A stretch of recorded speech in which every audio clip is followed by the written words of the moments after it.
اللہ کے بندوں کے ساتھ زندگی گزارنے کا بھی طریقہ ہے، ایویں نہیں ہے کہ جی میں مرضی پہ کرو۔ پڑوس میرے نبی نے کہا، میرے اللہ نے پڑوس کا اتنا کہا کہ مجھے ڈر لگا کہ کہیں اللہ پڑوسی کو وراثت میں حصہ نہ دے دے۔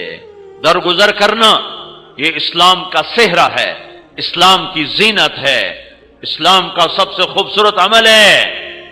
میرے نبی نے فرمایا لا تکونوا امعا، اے میری امت بیوقوف نہ بننا، عاجز نہ بننا۔ یہ حدیث میں نے بہت دفعہ پڑھی، بہت دفعہ سنائی، لیکن اس سفر میں مجھے اس کا صحیح ترجمہ سمجھ میں آیا۔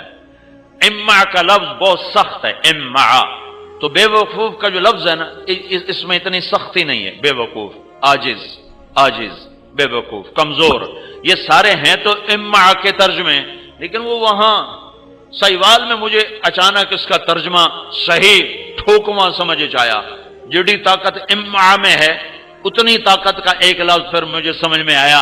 میرا نبی کہتا ہے لا تکونوا امع، میری امت چگل نہ بن جاوے اجے، سمجھ آئیے، وہ چگل نہ بن جاوے اجے۔ کسی کو بے وقوف کہو تو اتنا نہیں غصے ہوتا، اس کو چگل کہو تو ڈھیر کبڑیندا ہے، چگل جہان دی۔ میرے نبی نے کہا وہ چگل نہ بنے اجے۔ کہا جی کیا رسول اللہ؟ کہا تم یہ کہتے پھرو جو اچھا کرے گا ہم اچھا کریں گے، جو برا کرے گا ہم برا کریں گے۔ ایک کون ہے چگل؟ سارا پاکستان بھرا پڑا ہے، کیا مرد کیا عورتیں۔ تو میرے نبی نے فرمایا تم یہ کہو جو برا کرے گا ہم اچھا کریں گے، جو برا کرے گا ہم اچھا کریں گے۔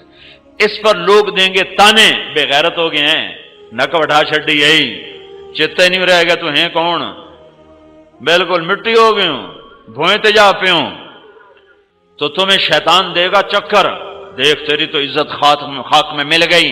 تو یہاں میرا نبی پیچھے آ گیا، کہنے لگا میں ضامن اور سن دے پہ میں کیا کریں۔ میرا نبی آ گیا، ارے والی کی میری امت میں ضامن، تم نیچے جھک جاؤ، تم معاف کر دو، تم چھوٹے بن جاؤ، چاہے بیوی ہے، چاہے بھائی ہے، چاہے باپ ہے، چاہے پڑوسی ہے، چاہے تمہارا کوئی شریک ہے، تم چھوٹے بن جاؤ، تم معاف کر دو۔ اگر عزت گھٹ جائے تو محمد مصطفیٰ سے لے لینا۔ کوئی اس تو وڈا ضامن ہو رہا ہے؟ اتے اللہ تے ہیٹھ محمد صلی اللہ علیہ وسلم۔ تو میرے نبی کی ضمانت میرے اللہ کی ضمانت ہے۔ میرا نبی فرما رہا میں ضامن، آرے والی کی عورت جھک جائے، آرے والا کا میرا امتی جھک جائے، اگر اس کی عزت گھٹ جائے تو مجھ سے لے لو۔